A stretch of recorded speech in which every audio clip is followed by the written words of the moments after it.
Assalamualaikum warahmatullahi wabarakatuh. Saya Aini dari PAUD Bina Insan Kreatif.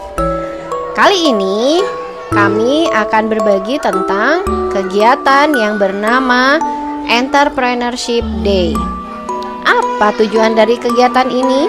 Tujuan dari kegiatan Entrepreneurship Day adalah 1. Memperkenalkan fungsi dari uang. Fungsi uang itu 4S. S yang pertama, saham. Saham menjadi modal yang dikeluarkan oleh tiap keluarga anak untuk bahan membeli peralatan, membuat kegiatan di tiap area, sampai dengan penyediaan souvenir. Fungsi S yang kedua adalah spending, membelanjakan. Tiap kegiatan sebelum melakukan pertunjukan ada bahan-bahan yang harus dibelikan. Nah, itu kegiatan membelanjakan uang adalah spending. S yang ketiga adalah sharing. Jadi, setelah di awal tadi orang tua menukarkan uang mainan dengan uang asli. Jadi transaksi di dalam kita menggunakan uang mainan supaya tidak hilang. Selanjutnya nanti sebelum orang tua dan ananda pulang akan dibagi penghasilan hari ini. Nah, penghasilannya dengan uang asli. Ada di dalamnya ada modal dan ada laba, profit. Profitnya didapat dari mana? Dari tiket masuk yang dibayarkan oleh pengunjung. Oke, nanti sebelum pulang orang tua akan berdiskusi dengan anak. Nah, dari penghasilan kita ini berapa yang akan kalian sedekahkan? Sedekah, infak, zakat, beramal itu termasuk fungsi uang S yang ketiga, yaitu sharing. Nah, selain itu orang tua dengan anak akan berdiskusi juga. Nah, berapa yang kamu mau tabung? Menabung, misalnya anak ingin beli mainan yang harganya lumayan nih, atau mereka ingin beli mainan apa. Oke, sebelum beli itu harus menabung dulu. Nah, itu fungsi S yang keempat, yaitu saving.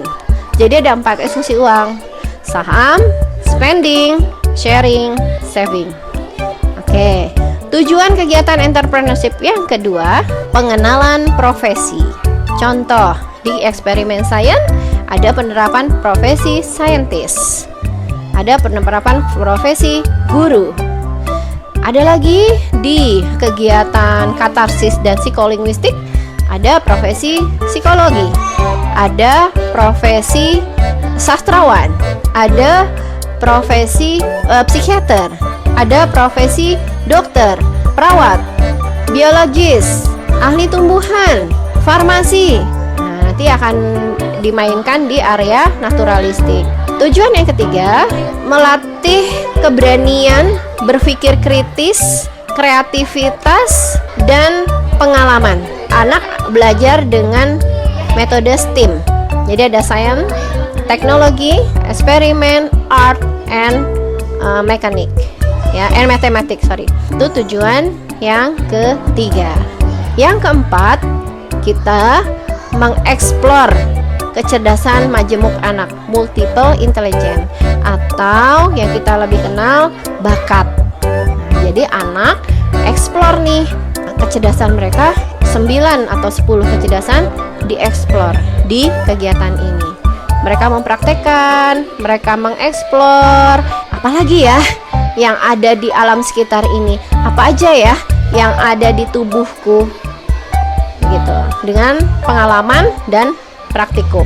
Tujuan yang berikutnya adalah tujuan evaluasi perkembangan peserta didik. Kegiatan entrepreneurship ini diadakannya setelah 5-6 bulan setelah kegiatan bermain.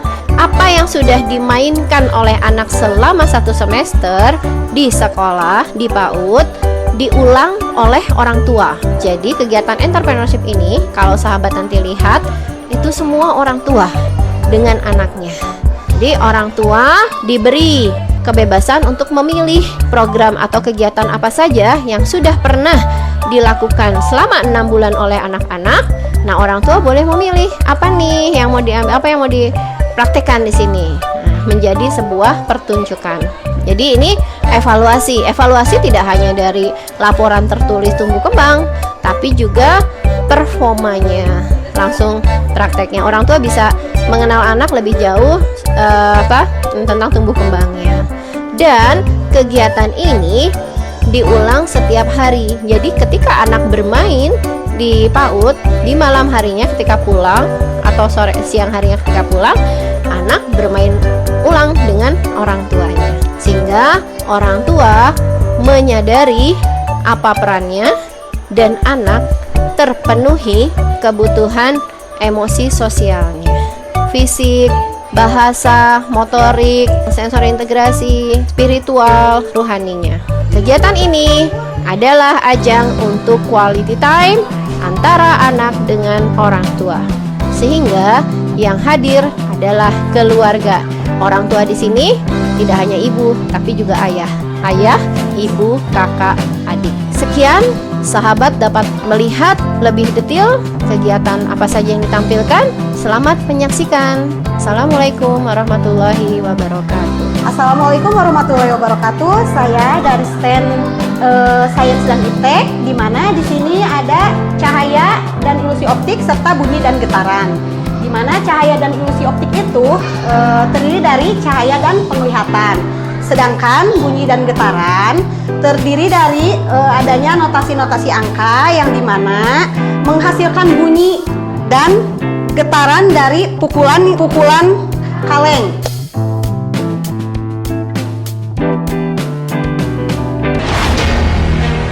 Welcome to Entrepreneur Day of Bina Insan Kreatif, Stand Sains dan Iptek.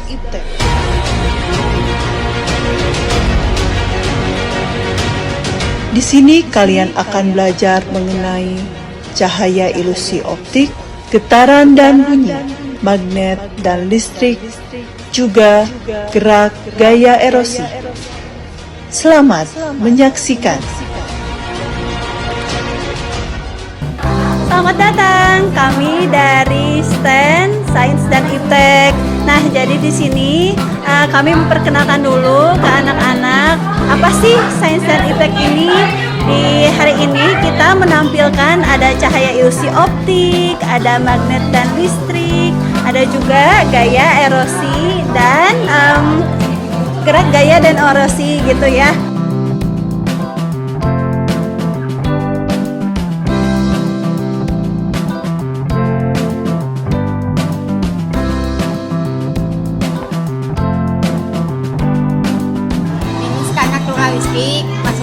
Masuk zona hewan.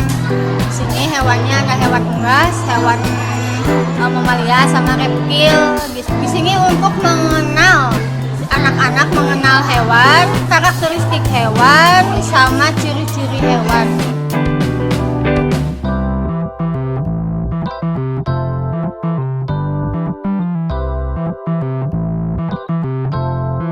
Ada di stand GBGS, selamat datang. Kita menyediakan souvenir untuk bermain ayah dan bunda dan anak di rumah. Ini Trik, selamat bermain. Ayo ke sini.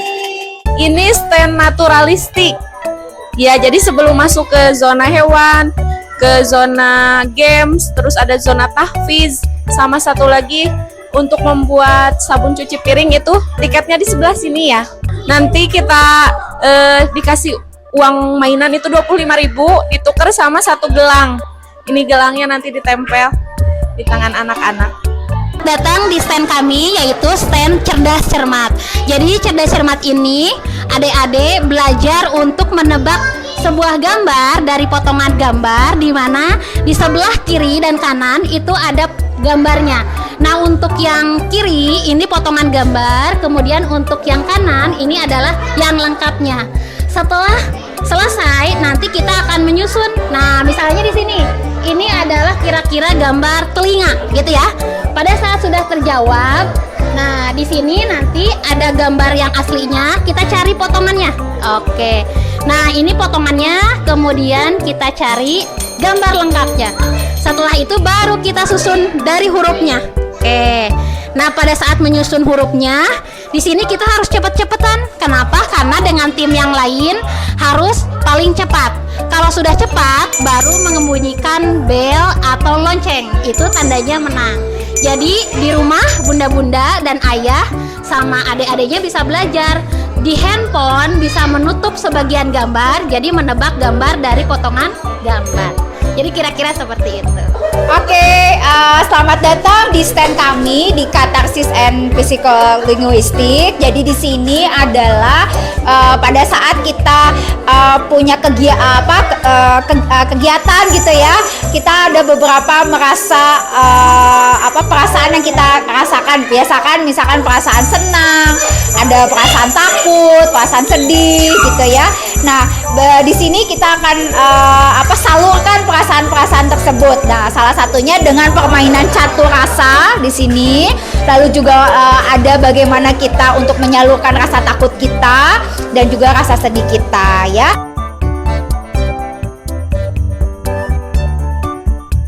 Di bagian stand naturalistik ini ada yang namanya zona games. Anak-anak dan orang tua bekerja sama untuk memecahkan teka-teki berupa hewan apakah yang sedang dikasih clue-cluenya, dikasih pertanyaan.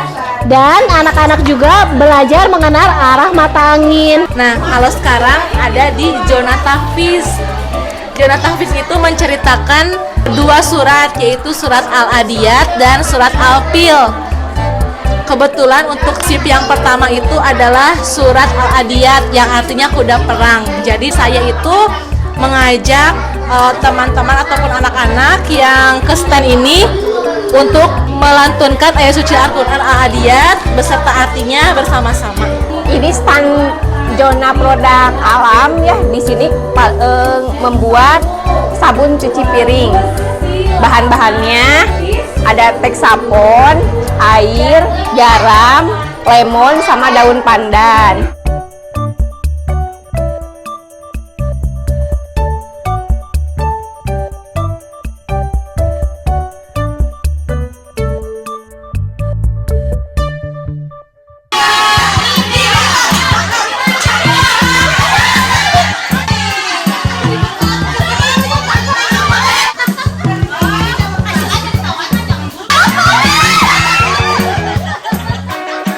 Ini prosedur yang di GBG ini yaitu pertama-tama pengunjung datang itu langsung bermain. Di GBG ini ada 3 permainan, yaitu yang pertama permainan benteng-bentengan dan urban traffic. Terus ada keseimbangan, nampan keseimbangan, dan juga ada nampan solidaritas ya. Satu lagi juga ada meniup balon di dalam tap air ya. Terus tadi benteng-bentengan, yaitu si pengunjung dibagi menjadi 2 kelompok untuk menjaga bentengnya masing-masing. Jadi berlomba untuk mengumpulkan banyak kawanan. Hai, saya di stand permainan urban traffic. Di sini anak akan bermain bagaimana menemukan tujuannya melalui sebuah kendaraan yang sudah dipilih oleh anak. Nanti anak di sini akan belajar tentang rambu-rambu lalu lintas, dan juga anak akan belajar bekerja sama dengan orang tuanya untuk membuat sebuah permainan berdasarkan benda yang anak ambil di dalam mystery box. Itu saja.